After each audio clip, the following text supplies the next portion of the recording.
السلام علیکم ورحمۃ اللہ وبرکاتہ۔ قریباً 1 مہینہ ہو گیا میں غائب ہوں، اس کے لیے سوری۔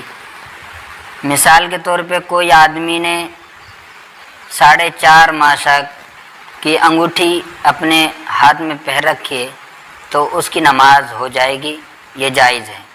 اور اگر سونے کی پہری تو نماز نہیں ہوگی، یہ ناجائز اور حرام ہے۔ مسئلہ سنیں،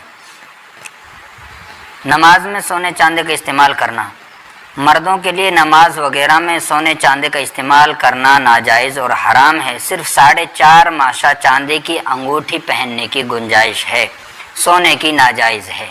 سونا چاندی اور اس سے بنے ہوئے زیورات اور روپے سکے جیب میں رکھ کر نماز پڑھنے میں کوئی حرج نہیں ہے۔ اگر کوئی آدمی سونے چاندی کے سکے جیب میں رکھ کر، چاہے ان کی وزن کتنا بھی ہو، اس سے کوئی فرق نہیں ہے، اس میں کوئی حرج نہیں ہے، نماز ہو جائے گی، یہ جائز ہے۔ اور اگر گھڑی میں 1-2 پرزے چاندی کے ہوں اور بقیہ دوسری دھات کی ہوں تو حرج نہیں ہے۔